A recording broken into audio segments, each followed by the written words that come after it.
Michelle Obama has openly admitted that she and Barack sleep in separate bedrooms. Here's how it works. She sleeps downstairs, and he likes men. Chinning. The weather.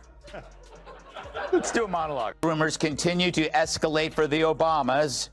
Hopefully they can settle it like men.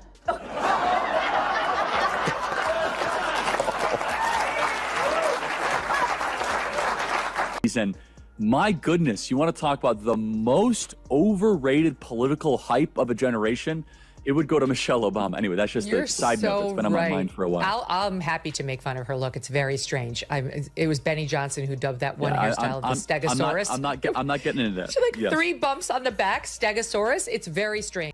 Just when Michelle Obama thought she could ride off into the Netflix sunset with green smoothies and motivational quotes, Gutfeld and Megyn Kelly came crashing in like a truth-seeking tornado at a book club. Gutfeld's snark is sharper than Michelle's famously toned arms. And Megyn's digging up receipts like it's spring cleaning at the White House? Suddenly, the queen of cool is sweating under... Michelle thinks American men suck. Let me warn you, your rage does not exist in a vacuum. If we don't get this election right, your wife, your daughter, your mother, we as women will become collateral damage to your rage. To the women listening, we have every right to demand that the men in our lives do better by us. We have to use our voices to make these choices clear to the men that we love. Our lives are worth more than their anger and disappointment. What's that pitter-patter sound I'm hearing in the background? It's the footsteps of Barack running to vote for Trump. Michelle Obama stepped into the political spotlight like it's a high-fashion runway arms in full inspirational swing. Fans in full iconic mode, and the media tossing roses like she just cured inflation, rewrote the Constitution, and baked gluten-free. Brownies all before lunch. Somehow, every time Michelle breathes, America is expected to feel spiritually uplifted. No pressure, right? Just your average ex-First Lady turned unofficial Empress of Moral Superiority, now being So, Kat, they know that they're having a hard time with men. Right. Doesn't seem like this is the right strategy. No. She basically says that they're hurting women by voting for Trump. But I think they don't understand that where it comes from in the first place is that people are sick of being told how bad they are and talked down to. And let's be honest. Michelle Obama's political presence is like tofu at a barbecue. It doesn't quite belong, but somehow it shows up, marinated in moral lectures, insisting it's the main course. For the better part of a decade, she's been repackaging herself as the nation's unofficial therapist. Republican women are too dumb to make up their own minds about President Trump. They did it because they're men. Told them to after that ridiculous, remember that ad the Democrats ran with Julia Roberts voiceover where the women I remember. like secretly... It's our little secret. Yep, yeah, this is what they think of. This is what they think of Republican women. And yet, here comes Megyn Kelly.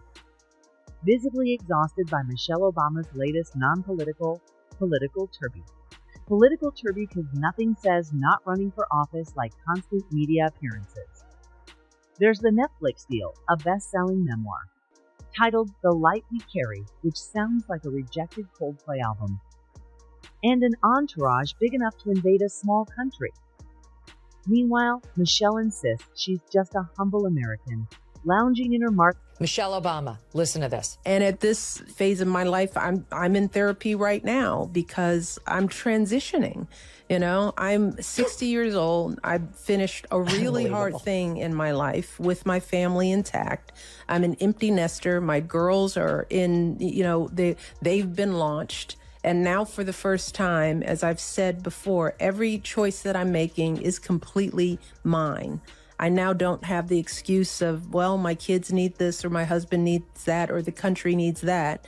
So how do I think about this next phase? Once again, speaking a reference to her time as First Lady negatively, and I'm transitioning. I mean, an interesting choice of words. given how the internet refers to her. Greg Gutfeld, ever the snarky gremlin in a world full of political Tinkerbells, couldn't resist calling out the absurdity of Michelle Obama's God-tier pedestal. Let's be honest, Michelle gets treated like she levitates. She could spill coffee on a puppy, and MSNBC would call it brave. But the moment someone dares to criticize her multi-million-dollar motivational roadshow, it's treated. Is it, Michelle? It's not. I've been married for 17 and a half years, and not one was bad. I think she and he married the wrong people. I think you're 100% right. This is only her third episode. I can't think of anybody I would go to for advice less than Michelle Obama. She really doesn't know what she's talking about. First of all, she loves to tell us she hated Barack for a good decade. Yes. Okay, please teach me how to have a successful relationship with someone that you clearly respect and admire. Every time she's on the air, it's like, I'm dragging this ball of dead weight behind me. His name, Barack Obama. Megyn Kelly didn't mince words. She didn't show up with compliments or an Oprah Book Club coupon. She came armed with receipts, sharp commentary, and a mental taser for all the noise surrounding Michelle Obama's "I'm above politics, but here's why your vote matters" routine. The kind of hypocrisy that could power Chicago's entire grid if you hooked it up to a turbine. They blame gender for her surrender. This week, Michelle Obama scolded female Trump supporters in front of an audience at a business conference in Boston, a city in Massachusetts.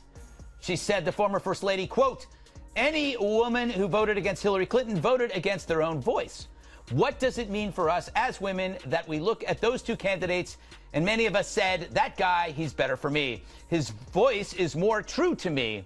Well, to me, that just says you don't like your voice. You like the thing you're told to like. I don't get this. No one likes their own voice.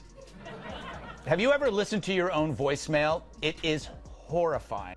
Greg Gutfeld, master of sarcasm and patron saint of eye rolls, called out the entire Michelle Obama charade. As he puts it, Michelle is like that coworker who claims to hate office drama then schedules a team-building exercise that ends in group tears and an HR lawsuit. She insists she doesn't do politics, yet somehow pops up every election cycle like a motivational jack-in-a-box. And every time she appears, the media throws a parade like it's VE Day, and Michelle has single-handedly defeated fascism. With a TED Talk, let's not forget the Netflix documentary, where she strolls through stadiums like a prophet descending from the heavens X. With better lighting and a full glam squad, she wasn't selling books.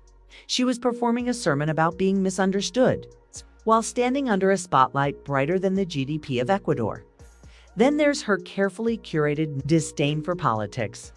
Oh no, she says, it's too messy, too mean.